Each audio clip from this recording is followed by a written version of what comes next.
அம்மாக்காரங்களுக்கு அடிக்கடி ஏற்படுற கவலை ஒன்று உண்டு. அதாவது குழந்தை சரியாக சாப்பிட மாட்டேங்குதே அப்படிங்கிற கவலை. இவங்கெல்லாம் ஒரு விஷயத்த நல்லா புரிஞ்சுக்கணும். குழந்தைகள்ங்கிறவங்க பெரியவங்க மாதிரி இல்லை. அவங்க கடிகாரத்தில் மணியை பார்த்துட்டு சாப்பிட்றதுக்கு உட்கார்ற ரகம் கிடையாது. பசிச்சா சாப்பிடுவாங்க, இல்லைன்னா விளையாடுவாங்க அல்லது தூங்குவாங்க. அது புரியாமல் அவங்கள கட்டாயப்படுத்தி அல்லது மிரட்டி சாப்பிட வைக்கிறது ரொம்ப தப்பு. ஒரு 8 மாத குழந்தைக்கு 3 மணி நேரத்துக்கு ஒரு தடவை பசிக்கும். அந்த நேரம் பார்த்து சாப்பாடு கொடுத்தா அடம் பண்ணாமல் அது பாட்டுக்கு சாப்பிட்றோம். அதே குழந்தைக்கு 1 வயசு ஆகிறப்போ 4 மணி நேரத்துக்கு ஒரு தடவை பசிக்கும். இந்த வயசில் இயற்கையாகவே பசி குறைஞ்சிருக்கும். அது புரியாமல் என் குழந்தை முன்னாடி மாதிரி இப்போ சரியாக சாப்பிட மாட்டேங்கிறான் அப்படின்னு சில பேர் டாக்டர்கிட்ட போய் சொல்லிக்கிட்டு இருப்பாங்க. இன்னொரு விஷயம், ஒரு குழந்தைக்கு வயசு அதிகமாகிற வேகத்துக்கு உடம்பு எடையும் அதிகமாகிக்கிட்டே போகாது. உடம்பு எடை அதிகமாகிற வேகம் குறைஞ்சிக்கிட்டே வரும். 6 மாத குழந்தைக்கு ஒரு வாரத்தில் 150 கிராம் எடை கூடும். ஒரு வயசில் வாரத்துக்கு 71 கிராம் எடை கூடும். இது புரியாமல் அதிகமாக சாப்பாட்டை கொடுத்து குழந்தைய கஷ்டப்படுத்தக்கூடாது. ஏன்னா அளவுக்கு மீறின உணவு அஜீரணத்தை உண்டு பண்ணிவிடும். குழந்தைக்கு ஒரு தட்டில் கொஞ்சமாக ஆகாரத்தை வச்சு கொண்டுகிட்டு போய் கொடுக்கணும். மலை மாதிரி குவிச்சு வச்சா அதை பார்த்ததுமே பசி அடங்கி போயிடும். அடித்து மிரட்டி பயமுறுத்தி குழந்தைய சாப்பிட வைக்கிற பழக்கம் இருக்குது பாருங்கள். அதுக்கு ஃபுட் ஃபோர்ஸிங் அப்படின்னு பேர். இப்படி பண்ணுனா குழந்தைக்கு சாப்பாட்டில் விருப்பம் குறைஞ்சிரும். அதை கண்டாவே வெறுக்க ஆரம்பிச்சிடும். அது மாதிரி உளம் சார்ந்த பசி குறைவு, சைக்கோஜெனிக் அனோரெக்சியா, அது ஏற்படுமா. சாப்பாடுங்கிறதே ஒரு தண்டனை மாதிரி தோணும். குழந்தைகளுக்கு பிடிச்ச மாதிரியான ஆகாரத்தை கொடுக்கணும். சத்து அதிகம் இருக்குங்கிறதுக்காக அதுக்கு பிடிக்காத ஆகாரத்தை கொடுத்து கட்டாயப்படுத்தக்கூடாது. குழந்தைகளுக்கு 2 வயசு ஆகிறப்போ இயற்கையாகவே எதிர்மறை குணம் உண்டாகும். அதாவது அந்த எதிர்மறையாக பேசுறது. இது மாதிரி சமயங்களில் நாம் என்ன சொல்கிறோமோ அதுக்கு நேர்மாறாக நடந்துக்கும். ஏட்டிக்கு போட்டி. சாப்பிட சொன்னால் விளையாட போகும், விளையாட சொன்னால் சாப்பாடு கேட்கும்.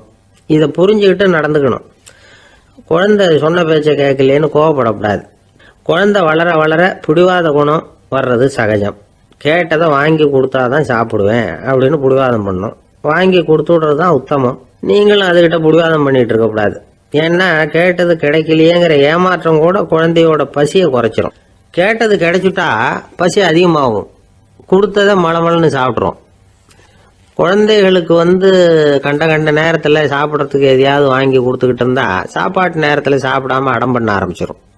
பள்ளிக்கூடம் போகிற பிள்ளைங்க காலை உணவை சரியாக சாப்பிட மாட்டாங்க. அச்சம், அவசரம், பரபரப்பு இதெல்லாம் தான் காரணம். பள்ளிக்கு புறப்படுறதுக்கு ஒரு 3/4 மணி நேரத்துக்கு முன்னாடியே சாப்பாடு போட்டுருங்க, அது சரியாக போடும். படிக்கிற குழந்தைகள் உடல் சோர்வு, மனச்சோர்வு இது காரணமாக கூட சாப்பிட மறுக்கிறது உண்டு. இப்போ உதாரணமாக சாயந்தரம் விளையாடி விட்டு வீட்டுக்கு வந்ததும் சாப்பிட சொன்னால் வேணாம்பாங்க. இது உடல் சோர்வு. ரொம்ப நேரம் வீட்டு பாடங்களை செஞ்சு முடித்த கையோடு சாப்பிட சொன்னாலும் அவங்களால சரியாக சாப்பிட முடியாது. இது உளச்சோர்வு, அதாவது மனச்சோர்வு. இதை தவிர குழந்தைகளுக்கு உடல்நல குறைவு ஏற்பட்டால் கூட சாப்பிட மறுக்கிறது உண்டு. சில மருந்து மாத்திரைகள் கூட பசியை குறைச்சிரும். அதனால் சரியாக தெரிஞ்சுக்கிட்டு குழந்தைகளை சாப்பிட வைக்கணும். அது புரியாமல் கையில் சாப்பாட்டு தட்டை வச்சுக்கிட்டு குழந்தைகளை விரட்டிக்கிட்டு அலையக்கூடாது. ஒரு சின்ன பையன் சொன்னான், எங்கள் அம்மா சாப்பாடு போடுறது தெரிஞ்சால் நான் உடனே வீட்டை விட்டு வெளியில் ஓடி போடுவேன் அப்படின்னா. ஏன் அப்படி பண்ணுறேன்னு கேட்டோம். எங்கள் அப்பா கூட அது மாதிரி தான் சார் பண்ணுவார் அப்படிங்கிறான். ஒரே ஒரு ஊரில் ஒரு அம்மா இருந்தாங்க. அந்த அம்மாவுக்கு ஒரே ஒரு பிள்ளையாண்டான். அவனுக்கு ரொம்ப அக்கறையோடு கல்யாணம் பண்ணி வச்சாங்க. கல்யாணம் முடிஞ்சதும் மருமக பொண்ணு வீட்டுக்கு சேர்ந்தது. அப்பாடா என் கடமை முடிஞ்சுது, இனிமே அக்கடான்னு எங்கேயாவது ஒரு மூலையில் படுத்து கிடக்கலாம் அப்படின்னு நினச்சாங்க அந்த அம்மா. ஆனால் நினைக்கிறபடி எங்கே நடக்குது? அதுக்கப்புறம் தான் பிரச்சனையே ஆரம்பமாச்சு. மருமகள் குணம் சரியில்லை, ஒரு மாதிரி. அந்த பொண்ணு வீட்டுக்கு வந்ததுமே முதல் வேலையாக மாமியாரை பார்த்து, அதுதான் நான் வந்துட்டேன்ல, இனிமேல் உங்களுக்கு என்ன வேலைங்க, புறப்பட வேண்டியது தானே, காசி ராமேஸ்வரம்னு எங்கேயாவது போங்கோ அப்படின்ட்டு தான். மாமியாரை பார்த்தாங்க, கொஞ்சம் யோசனை பண்ணாங்க. இந்த பாருமா, நீ இப்படி சொல்கிறதுக்கு முன்னாடியே வீட்டை விட்டு புறப்படணுங்கிற முடிவுக்கு நான் வந்துட்டேன். வீட்டை மட்டும் இல்லை, இந்த உலகத்தை விட்டே கூட போகிறதுக்கு தயாராக இருக்கிறேன். ஆனால் ஒரே ஒரு விஷயத்துக்காக என் உயிரை கையில் பிடிச்சிக்கிட்டு இருக்கிறேன் அப்படின்னாங்களாம். என்ன விஷயம்னு கேட்டது இந்த மருமக பொண்ணு. வேறு ஒன்றும் இல்லை, என் பிள்ளைக்கு கல்யாணம் பண்ணி வச்சுட்டேன். ஒரு பேர புள்ள பிறந்து அதை என் கண்ணால் பார்த்துட்டேன்னா நான் எங்கே வேணும்னாலும் போகிறதுக்கு தயாராக இருக்கிறேன் அப்படின்னாங்களாம் அந்த மாமியார். மாமியார் இப்படி சொல்கிறதுலேயும் நியாயம் இருக்கிறதாக பட்டுது அந்த பொண்ணுக்கு. சரி அப்படியே இருந்து பார்த்துட்டு போகலாம் அப்படின்னு அனுமதி கொடுத்தது. கொஞ்ச காலத்தில் ஒரு பேரன் பிறந்தான். அந்த அம்மாவும் பேரனை கண்ணால் பார்த்துட்டாங்க. சரி பேரனை பார்த்தாச்சுல்ல, இனிமேல் புறப்பட வேண்டியது தானே அப்படின்னது மருமக பொண்ணு.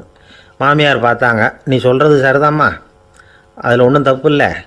என்னோடய பேரன் உங்களை அம்மா அப்பான்னு கூப்பிடுறத என் காது குளிர கேட்டுட்டு போயிடுறேனே அப்படின்னாங்களாம். சரி அந்த ஆசையை நிறைவேறட்டும் அப்படின்னு காத்துக்கிட்டு இருந்தாங்க. பேரன் வளர்ந்தான், நடந்தான், பள்ளிக்கூடம் போனால் பெரியவனானான்.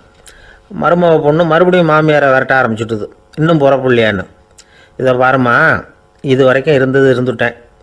பேரனோட கல்யாணத்தையும் கண்ணால் பார்த்தா தான் இந்த கட்டை வேகும் போல் இருக்குது அப்படின்னு சொல்லி ஒரு மாதிரியாக பேச ஆரம்பித்தாங்க.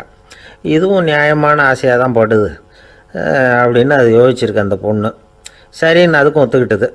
உடனே பேரனுடைய கல்யாணமும் முடிஞ்சது ஒரு வழியாக. இனிமேல் ஒரு நொடி கூட இங்கே இருக்கக்கூடாது, புறப்படுங்க அப்படின்னு மாமியாரை விரட்டிச்சான் அந்த பொண்ணு. இப்போ அந்த மாமியார் தன்னோட மருமகளை பார்த்து சொல்கிறாங்க, இதோ கிளம்பிட்டேம்மா, என் மூட்டை முடிச்செல்லாம் கட்டிக்கிட்டேன், புறப்பட்டுவிட்டேன்.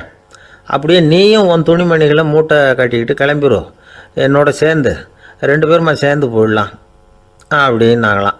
அந்த பொண்ணு முழிக்குது. முழிக்காதே, உனக்கும் ஒரு மருமக வந்துட்டா, இனிமேல் நீயும் ஒரு மாமியார் தானே, உனக்கும் இனிமேல் இங்கே வேலை இல்லை, புறப்படு அப்படின்னாங்களாம். அப்போ தான் அந்த பொண்ணு சிந்திக்க ஆரம்பிச்சுதான், தன்னோட தவறு புரிஞ்சுதான். இந்த தகவலை கேட்டுக்கிட்டு இருக்கிற மருமகள்லாம் இதை பற்றி கொஞ்சம் யோசித்து பார்க்கணுங்கிறதுக்காகத்தான் இதை சொல்கிறோம் மாமியார்கள் சார்பாக. கொஞ்ச நாளைக்கு முன்னாடி ஒரு பொண்ணை பார்த்து பேசுகிற சந்தர்ப்பம் கிடைச்சிது ஒரு கல்யாண வீட்டில். அந்த பொண்ணு சொல்லிச்சு, சார் எனக்கு கல்யாணம் ஆகி 15 வருஷம் ஆகுது, நான் மாமியார்கிட்ட சண்டை போட்டதே இல்லை அப்படின்னு ரொம்ப அடக்கமாக சொல்லிச்சு. அது எப்படிம்மா சாத்தியமாச்சுன்னு கேட்டோம். எனக்கு கல்யாணம் ஆகி 15 வருஷம்தான் ஆச்சு, ஆனால் என் மாமியார் செத்து போய் 20 வருஷத்துக்கு மேலே ஆயிட்டுது அப்படின்னுது. ஒரு நண்பர்கிட்ட பேசிக்கிட்டு இருந்தேன். அவருடைய உறவினர் ஒருத்தர் ஒரு நேர்முக தேர்வுக்கு போயிருந்தாராம், இன்டர்வியூக்கு. ரொம்பவும் பொறுப்பாகவும் கவனமாகவும் செயல்பட வேண்டிய பதவிக்கான நேர்காணல் அது. இவர் எழுத்து தேர்வில் ஏராளமான மதிப்பெண்கள் வாங்கிவிட்டார், அதனால் அதை பற்றி கவலை இல்லை. இப்போ நேர்முக தேர்வில் தேர்வு பெறணும். ஏராளமான சான்றிதழ்கள் வச்சிருந்தார். நேர்காணலில் கேட்கப்பட்ட எல்லா கேள்விகளுக்கும் சரியான பதில் தான் சொன்னார். இருந்தாலும் பாருங்க, அந்த நேர்முக தேர்வில் அவர் தேர்ந்தெடுக்கப்படலை. என்ன காரணம் அப்படின்னு பின்னாடி விசாரிச்ச போதுதான் விவரம் தெரிஞ்சுதான். அது என்ன ஆயிருக்குதுன்னா, அந்த நேர்காணலின் போது இவர் நடந்துகிட்ட முறையில சில தவறுகள் நடந்து போச்சான். முக்கியமா 2 தவறுகள். ஒண்ணு, அவங்க ஒரு கேள்வியை கேட்டு முடிக்கிறதுக்குள்ளேயே இவர் பதில் சொல்ல ஆரம்பிச்சுட்டாராம். 2வது என்னன்னா, இவர் நாற்காலியில தாராளமா இயல்பா சாஞ்சி உட்காராம நாற்காலி முனையில உட்கார்ந்துருந்தாராம். இந்த 2 விதமான செயல்பாடுகளும் இவர் அவசரப்படுறவர், பதற்றப்படுறவர் அப்படிங்கிறதுக்கான அடையாளங்கள். அதாவது கேள்வியை கேட்டு முடிக்கிறதுக்குள்ளேயே முந்திக்கிட்டு பதில் சொல்றது. 2வது, நாற்காலியில இயல்பா தாராளமா உட்காராம நாற்காலி முனையில உட்கார்றது. பார்க்க போற வேலைக்கு அவசரம், பதற்றம் இது 2 இருக்கக்கூடாதான். அதனால மார்க் இருந்தும் சர்டிபிகேட் இருந்தும் அந்த வேலை வாய்ப்பு அவருக்கு கிடைக்கல. வேலை கொடுக்கறவங்க நம்ம கிட்ட இருந்து என்னதான் எதிர்பார்க்கறாங்க, இதை தெரிஞ்சு வச்சுக்கிறது நல்லது.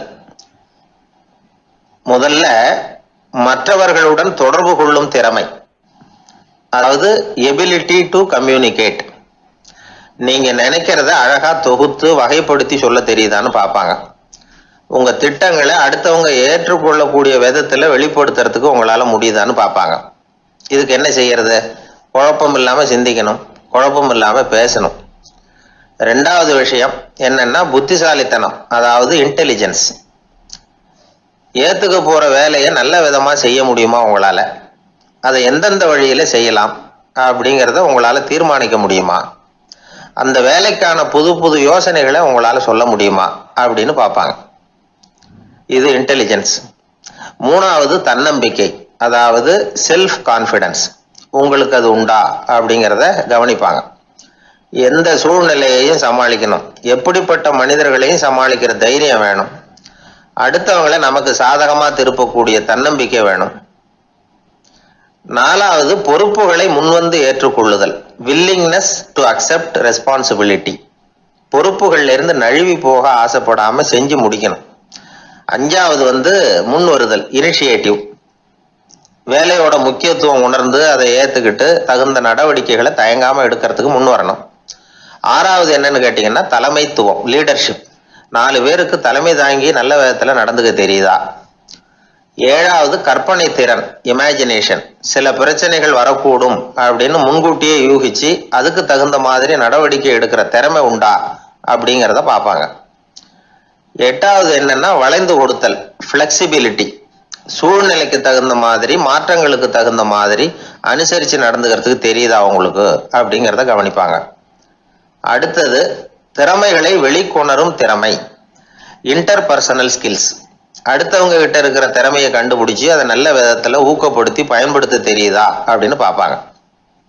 6வது சுய அறிவு, செல்ஃப் நாலேஜ். அடுத்தவங்க நம்மளை பற்றி என்ன நினைக்கிறாங்க அப்படிங்கிறத நம்மளால் புரிஞ்சுக்க முடியுதாங்கிறது முக்கியம். அடுத்தது போட்டி மனப்பான்மை, காம்படிட்டிவ்னஸ். அடுத்தவங்களை ஒப்பிட்டு பார்த்து அதை விட ஒரு படி மேலே வரணுங்கிற குணம் வேணும். இதுக்கு அடுத்தது என்னன்னா குறிக்கோளை வெல்லுதல், கோல் அச்சீவ்மெண்ட். குறிக்கோளை சவாலாக எடுத்துக்கிட்டு அதை அடையணும். அப்புறம் வேறுபட்ட திறமைகள், ஒகேஷனல் ஸ்கில்ஸ். பதவிக்கு வேண்டிய திறமைகள் தவிர மற்ற திறமைகள் எதுவும் உண்டாங்கிறது முக்கியம். நமக்கு வேலை கொடுக்கணும்னு நினைக்கிறவங்க நம்ம கிட்ட இருந்து இவ்வளவும் எதிர்பார்ப்பாங்க. அதுக்கு தகுந்த மாதிரி நம்மளை நாமே தயார்படுத்திக்கணும். எனக்கு வேண்டப்பட்ட ஒருத்தர் ஒரு இன்டர்வியூக்கு போயிட்டு வந்தார், நேர்காணலுக்கு. எப்படி இருந்தது இன்டர்வியூன்னு விசாரித்தேன். நான் போனேன். அவர் கேட்ட எல்லா கேள்விக்கும் அவர் எதிர்பார்த்தது மாதிரி எல்லா பதிலையும் சொன்னேன். கடைசியாக நான் எதிர்பார்க்காத ஒரு தகவலை அவர் சொன்னார் அப்படின்னார். என்னன்னு கேட்டேன். அவரும் என்ன மாதிரியே இன்டர்வியூக்கு வந்தவர் தானா, சும்மா என்ன கேள்வி கேட்டுக்கிட்டு உட்காந்துருந்தாராம் அப்படின்னார். அதனால ஒரு நேர்காணலுக்கு போறதுக்கு முன்னாடி என்ன எதிர்பார்க்குறாங்க அப்படிங்கிறத தெரிஞ்சுக்கிட்டு போனா வெற்றி நிச்சயம். ஒரு நண்பர் ஆனந்தமா சிகரெட் பிடிச்சிக்கிட்டு இருந்தார். இந்த பழக்கத்தை விட்டுவிடுங்களேன் அப்படின்னு சொல்லி பார்த்தோம். விட்டுடலாம்னு தான் பார்க்குறேன், ஆனால் முடியலையேன்னார். மனசு வச்சா எல்லாம் முடியும் அப்படின்னோம். அவர் கொஞ்ச நேரம் யோசனை பண்ணார். அப்புறம் சொன்னார், சரி சார், இதுதான் நான் பிடிக்கிற கடைசி சிகரெட் அப்படின்னு சொல்லி ரொம்ப அழுத்தமாக புகையை உள்ளுக்கு இழுத்தார். அதுக்கப்புறம் அந்த துண்டு சிகரெட்டை வீசி எறிஞ்சுட்டார். ஒருத்தர் இது மாதிரி தீர்மானம் பண்ணி தன்னுடைய கடைசி சிகரெட்டை தூக்கி எறிஞ்சுட்டார்னா அது ஒரு பெரிய விஷயம்தான். அதுக்கு பிறகு அவர் உடம்புல படிப்படியாக என்னென்ன மாற்றங்கள் நடக்கும் அப்படிங்கிறத பற்றி ஒரு விவர பட்டியலே வெளியிட்டிருக்கிறாங்க. அது என்ன விவரம் தெரியுமா? ஒருத்தர் புகைப்பிடிக்கிற பழக்கத்தை நிறுத்துறாருன்னு வச்சுங்க. அப்படி அவர் நிறுத்தின 20 நிமிடங்களுக்குள்ள உயர் ரத்த அழுத்தம், உடல் வெப்பம், நாடி துடிப்பு இதெல்லாம் சரியான நிலைமைக்கு வந்துடுதான். 8 மணி நேரத்துக்குள்ள இந்த ஸ்மோக்கர்ஸ் பிரீத் அப்படிங்கிற தன்மை மறைஞ்சிருதான். ரத்தத்தில் உள்ள கார்பன் மோனாக்சைடு அளவு குறையுதான், ஆக்சிஜன் அளவு கூடுதான், சரியான அளவுக்கு வந்துடுதான். ஒருத்தர் கடைசி சிகரெட்டை தூக்கி எறிஞ்சுட்டார்னா 24 மணி நேரத்துக்குள்ள மாரடைப்பு ஏற்படுறதுக்கான வாய்ப்பு குறைஞ்சுடுதான். 48 மணி நேரத்துக்குள்ள உணர்வு நரம்புகளின் முனைப்பகுதிகள் மறுபடியும் ஒன்று சேர்ந்துருதான்.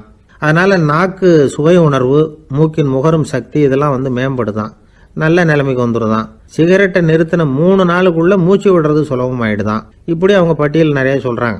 2 அல்லது 3 மாசத்துக்குள்ள என்ன ஆகும் தெரியுமா? ரத்த ஓட்டம் மேம்படுது, நடக்கிறது சுலபமாயிடுது. நுரையீரல் கொள்ளளவு 30% அதிகரிக்குது. 1லிருந்து 9 மாசத்துக்குள்ள சுவாச குறைபாடுகள் நீங்குது. நுரையீரலில் இருக்கக்கூடிய இந்த அசுத்தம் வடிகட்டும் திசுக்கள் சரியா வேலை செய்ய ஆரம்பிச்சிருது. 1 வருஷத்துக்குள்ள இந்த இதய அழுத்த நோய்க்கான வாய்ப்பு பாதியாக குறைஞ்சிருது. இந்த சிகரெட்டை நிறுத்தின 5 வருஷத்துக்குள்ள ஒரு நாளைக்கு 1 பாக்கெட் சிகரெட் பிடிக்கிறவர்களில் நுரையீரல் புற்றுநோயினால் சாகிறவர்கள் எண்ணிக்கை பாதியாக குறைஞ்சிருது. புற்றுநோய் செல்கள் சீரமைக்கப்படுது. ஆக ஒருத்தர் புகைக்கிறத விட்டுணும்னு தீர்மானம் பண்ணி தன் கையில் இருக்கிற சிகரெட்டை இதுதான் கடைசின்னு சொல்லி தூக்கி எறிஞ்சுட்டா அதுக்கப்புறம் படிப்படியாக இவ்வளவு நன்மைகளும் மாற்றங்களும் ஏற்படுறதாக இந்த அமெரிக்கன் கேன்சர் சொசைட்டி தெரிவிச்சிருக்குது. அதனால் புகைப்பழக்கம் உள்ளவங்க இதையெல்லாம் கொஞ்சம் யோசித்து பார்த்து அந்த பழக்கத்தை விட்டு விடுறது ரொம்ப நல்லது. ஆனால் அதையெல்லாம் நாம் சொன்னால் யார் கேட்குறாங்க? என்னுடைய நண்பர் ஒருத்தர் புகைப்பழக்கம் உள்ளவர். அவர் என்கிட்ட சொன்னார், சார், சிகரெட் பிடிக்கிற பழக்கத்தை விட்டு விடுறது என்னை பொறுத்த வரைக்கும் ஒன்றும் பெரிய கஷ்டமான செயல் இல்லை, அது ரொம்ப சுலபம் அப்படின்னார். எப்படி சொல்கிறீங்கன்னு கேட்டேன். நான் ஏற்கனவே 20 தடவை அந்த பழக்கத்தை விட்டுருக்கேன் சார் அப்படின்னார் ரொம்ப பெருமையாக. ஊரில் ஒரு சிற்பி இருந்தார். சிற்பின்னா அவர் ரொம்ப திறமையுள்ளவர். அதாவது எங்கேயாவது ஒரு கல் கிடந்தா போதும், அதை அப்படியே எடுத்துகிட்டு வருவார். கொஞ்ச நாள் கழித்து அவர் இடத்துக்கு போய் பார்த்தா அழகாக ஒரு சிற்பம் உட்காந்துருக்கும். இந்த கல்லாக கிடந்தது சிற்பமாக மாறி இருக்கும். அந்த அளவுக்கு பண்ணிவிடுவார். அப்பேற்பட்ட சிற்பி. எப்படிங்க அவ்வளவு மோசமான ஒரு கல்லில் இருந்து இவ்வளவு அழகாக ஒரு சிற்பத்தை உங்களால் வடிக்க முடிஞ்சுது அப்படின்னு கேட்டால், அது ஒன்றும் பெரிய விஷயம் இல்லைங்க. இந்த சிற்பம் ஏற்கனவே அந்த கல்லுக்குள்ளே இருந்தது. இதை சுற்றி இருக்கிற வேண்டாத பகுதிகளெல்லாம் உளியால் கொத்தி எடுத்துவிட்டேன், அவ்வளவுதான் என் வேலை. உடனே உள்ளே இருந்தது வெளியில் வந்துட்டுது அப்படிம்பார். அந்த அளவுக்கு திறமைசாலி. ஒரு சின்ன பாறை இல்லைன்னா கருங்கல்ல பார்த்துட்டாருன்னா போகிறோம், விடமாட்டார். அந்த கல்லோட அமைப்பை கவனித்து பார்த்துட்டு இதுக்குள்ளே ஒரு வீரன் ஒளிஞ்சிருக்காம்பார். அவர் கண்ணுக்கு தெரியும். இந்த கல்லுக்குள்ளே ஒரு துறவி உட்காந்துருக்காரும்பார். நமக்கெல்லாம் வெறும் கல்லாக தான் தெரியும். இந்த கல்லுக்குள்ளே ஒரு நடன மங்கை நடனம் ஆடிக்கிட்டு இருக்கா அப்படிம்பார். உடனே அந்த கல்லை கொண்டுகிட்டு வருவார். அவர் சொன்னது மாதிரியே உள்ளே இருக்கிற அவங்களையெல்லாம் வெளியில் கொண்டுகிட்டு வந்துடுவார். அதாவது வேண்டாத பகுதிகளெல்லாம் கொத்தி எடுத்துருவார். அவர் மொழியில் சொல்லப்போனால், இந்த சிற்பிக்கு ரொம்ப நாளாக மனசுக்குள்ளே ஒரு ஆசை. அதாவது உண்மை, தூய்மை, இதுக்கு உதாரணமாக இருக்கக்கூடிய புத்தர் சிலையை வடிக்கணும் அப்படிங்கிறது அவரோட ஆசை. ஆனால் அந்த ஆசை நிறைவேறாமலே இருந்துக்கிட்டு வந்தது. அதுக்கு என்ன காரணம்னா, அதுக்கு தகுந்த மாதிரி ஒரு கல் கிடைக்கல. கல் கிடைச்சா அதை செஞ்சுருவார். ரொம்ப காலமாக அங்கே இங்கே தேடி அலைஞ்சார்.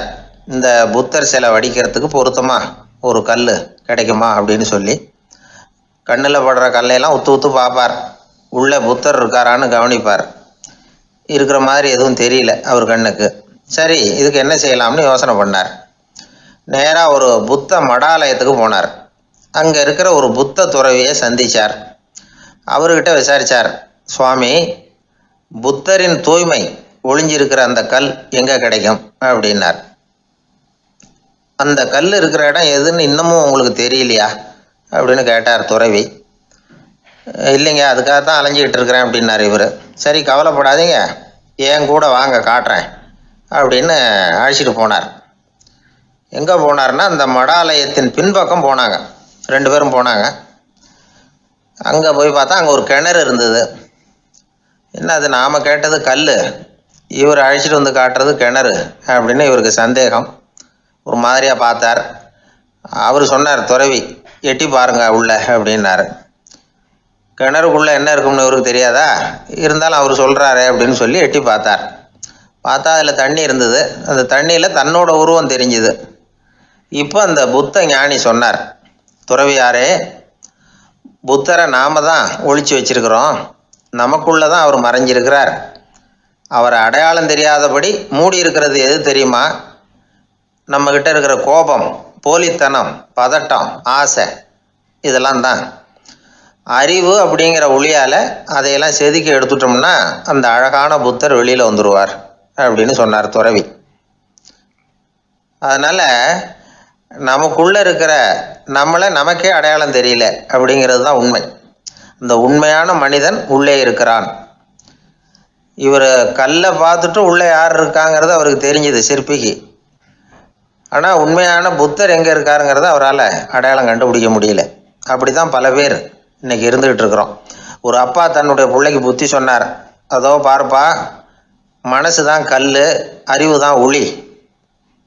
உன்னுடைய மனசுங்கிற கல்லை அறிவுங்கிற ஒளியால் செதுக்கி அழகான மனிதனா நீ வெளியில் வரணும்னார். அதுக்காக தான்ப்பா தேடிகிட்டு இருக்கேன்னா அவன். மனசுங்கிற கல்லை தேடிக்கிட்டு இருக்கிறியா அப்படின்னு கேட்டார். இல்லைப்பா, அறிவுங்கிற ஒளி எங்கே இருக்குன்னு தெரியல எனக்கு, அதை தான் தேடிக்கிட்டு இருக்கிறேன் அப்படின்னு நானா. அதனால் அறிவை தேடிக்கிட்டு இருக்கிறவன் என்னைக்கு உண்மையை கண்டுபிடிக்க போகிறான், அதையே கண்டுபிடிக்க முடியலைங்கும் பொழுது. அதனால் நாம் யார் அப்படிங்கிறது நமக்கு அடையாளம் தெரியணும். அந்த அடையாளம் தெரிஞ்சுட்டா வாழ்க்கையில் வெற்றி நிச்சயம். ஒரு புகழ்பெற்ற ஜப்பானிய சாமுராய் வீரன் வாள் வீசுறதுல ரொம்ப கெட்டிக்காரன். ஒரு கடுமையான போரில் கலந்து கொண்டுட்டு களைச்சி போய் திரும்பி வந்தான். படுக்கையில் விழுந்தான். பக்கத்தில் என்னமோ சத்தம் கேட்டுது. திரும்பி பார்த்தான். ஒரு எலி அவனை முறைச்சி பார்த்துக்கிட்டு இருந்தது. உடனே வாழை உருவனா வீசினான். அது தப்பிச்சிட்டு ஓடி போச்சு. எவ்வளோ முயற்சி பண்ணி பார்த்தா முடியல. கடைசியில் அந்த வாள் முறிஞ்சு போனது தான் மிச்சம். ஒரு பக்கம் அவனுக்கு இது அவமானமாக போயிட்டுது, இன்னொரு பக்கம் பயமாக போயிட்டுது. எவ்வளவோ போர்களில் எதிரிகளை பந்தாடினவன் அவன் ஒரு எலிகிட்ட தோற்று போய்டுறதா அவனால் சகிச்சிக்க முடியல. மனைவிகிட்ட சொன்னான் இப்படி நடந்துட்டுதுன்னு. அவள் சிரிச்சா, உங்களுக்கு புத்தியே இல்லை, எலியை போய் யாராவது வாளால் வெட்டுவாங்களா அப்படின்னு அந்த அம்மா சொன்னதும், நீ என்ன சொல்கிறேன்னா, ஒரு பூனையை கொண்டுட்டு வந்துட்டால் போதும், அதுக்கப்புறம் ஏன் எலி வரப்போகுது அப்படின்னது அந்த அம்மா. உடனே ஒரு பூனை வந்து சேர்ந்தது. அது சாதாரண பூனை இல்லை, வீர சாகசங்கள்லாம் செஞ்சு பழக்கப்பட்ட பூனை, பெரிய இடத்துல வளர்ந்தது. அதை கொண்டுட்டு வந்துட்டாங்க. அந்த பூனை குறி பார்த்து எலி மேலே பாஞ்சுது. ஆனால் அந்த எலியை சுலபமாக தப்பிச்சு போட்டுது. அடுத்தபடியாகவும் பாயறதுக்கு முயற்சி பண்ணிச்சு அந்த பூனை. ஆனால் அந்த எலியோ ரொம்ப தந்திரமாக திடீர்னு அந்த பூனையின் முகத்துக்கு நேராக பாஞ்சுது. அவ்வளவுதான். அந்த பூனை பயந்து போய் ஒரே தாவி ஜன்னல் வழியாக வெளியில் ஓடிப்போச்சு. அந்த வீரனுக்கு இது ஒரு பெரிய அதிர்ச்சியாக இருந்தது. அடுத்தபடியாக யோசனை பண்ணான். ராஜா வளர்த்துக்கிட்டு இருந்த அரண்மனை பூனையை ஒரு நாள் இரவலா கேட்டு வாங்கிட்டு வந்தான். ஊர் உலகம்லாம் பேர் வாங்கின பூனை இது. அந்த பூனையாலும் அந்த எலியை ஒன்றும் செய்ய முடியல. வீரனுக்கு ரொம்ப அதிர்ச்சி. அந்த அரண்மனை பூனைகிட்டையே போய் புலம்புனான். அரண்மனை பூனையே, நீயே தோற்று போயிட்டியே, இனிமேல் நான் என்ன செய்ய முடியும்னா. அந்த பூனை சிந்திச்சுது. அப்புறம் சொல்லிச்சு, இந்த காரியத்துக்கு இந்த மேல்மட்ட விவகாரம்லாம் சரிப்பட்டு வராது.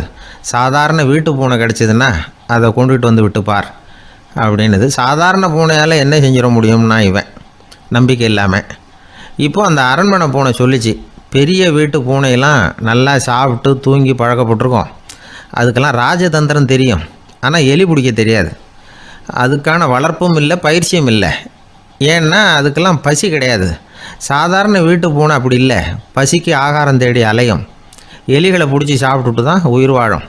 அதனால் அதுகளுக்கு எலியை பிடிக்கிற எல்லா உத்திகளும் தெரியும், எங்களுக்கு தெரியாது அப்படின்னுது. அது சரியே, அதுவும் பூனை தான், நீயும் பூனை தான், அதால் முடிகிற காரியம் ஏன் உன்னால் முடியல அப்படின்னு கேட்டான் இவன். இதுக்கு அந்த பூனை சொல்லிச்சு, இதே கேள்வியை நானும் கேட்டேன், உன்னுடைய தந்திர முறை என்னன்னு கேட்டேன். அதுக்கு பதில் சொல்லாமல் படுத்து தூங்கி போச்சு. அதை மறுபடியும் எழுப்பி கேட்டேன், அதுக்கு கோவம் வந்துட்டுது. இதில் என்ன தந்திர முறை வேண்டியிருக்கு, நான் ஒரு பூனை அவ்வளவுதான். பூனைன்னா பூனை, பூனை எலியை பிடிக்கும், நான் எலியை பிடிக்கிறேன் அவ்வளவுதான்னுது அப்படின்னு சொல்லி விவரமாக சொல்லிச்சு அந்த அரண்மனை பூனை. உடனே ஒரு சாதாரண பூனையை கொண்டுட்டு வந்துட்டாங்க. கொண்டாந்து விட்டால் அது பார்க்குறதுக்கு ரொம்ப சாதாரணமாக தெரிஞ்சுது. இந்த வீரனுக்கு நம்பிக்கை வரல. இருந்தாலும் அதை கொண்டுட்டு வந்து வீட்டுக்குள்ளே விட்டான். ஒரே நிமிஷம் அந்த எலியை கவிட்டு வெளியில் ஓடிப்போச்சு. மேலிடத்து பூனைகள்லாம் இதை வேடிக்கை பார்த்துக்கிட்டு வெளியில் நின்றுக்கிட்டு இருக்குது. எல்லோரும் மெதுவாக அந்த பூனையை நெருங்கி, உங்கள்கிட்ட அப்படி என்ன தனிப்பட்ட திறமை, அதோட ரகசியம் என்னன்னு கேட்டாங்க. அந்த சாதாரண பூனை ரொம்ப சாதாரணமாக சொல்லிச்சான், அதெல்லாம் எனக்கு தெரியாது, நான் பூனை அவ்வளவுதான், நீங்களும் பூனையாக இருங்கோ அப்படின்னு சொல்லிவிட்டு அந்த பூனை தன்னுடைய வாயில் கவிய எலியோடு அங்கேருந்து நடந்து போச்சு. இந்த கதையிலேருந்து நாம் புரிஞ்சிக்க வேண்டிய தத்துவம் என்னென்னா, நீயாக இரு. இதுதான் அந்த தத்துவம். நம்ம ஒவ்வொருத்தருக்கு உள்ளேயும் ஒரு தனித்தன்மை இருக்குது. இதை அவங்கவுங்க புரிஞ்சுக்கிட்டு உண்மை இயல்பை புரிஞ்சுக்கணும். நம்முடைய இயல்பு என்னங்கிறது நமக்கு தெரியணும். அதை கண்டுபிடிக்கிறது தான் உண்மையான கலை. ஒரு பெரிய மனுஷன் வாயை அகலமாக திறந்து வச்சுட்டு தூங்கிட்டு இருந்தான். உடனே ஒரு எலி உள்ளே பூந்துட்டு தான். வீட்டு வேலையாள் டாக்டருக்கு ஃபோன் பண்ணான், எங்கள் முதலாளி வாய்க்குள்ளே ஒரு எலி பூந்துட்டுது டாக்டர் அப்படின்னா. நான் உடனே புறப்பட்டு வரேன், அதுக்கு முன்னாடி நீ ஒரு ரொட்டி துண்டை எடுத்து ஒரு வாய்க்கு முன்னாடி காட்டு, உள்ளே போன எலி வெளியில் வந்துடும்னார் டாக்டர். சரின்னு சொல்லிவிட்டான். கொஞ்ச நேரத்தில் டாக்டர் அங்கே போய் சேர்ந்தார். அப்போ வேலைக்காரன் ஒரு பெரிய மீனை அவர் வாய்க்கு நேராக இப்படியும் ஆட்டிக்கிட்டு இருந்தான்.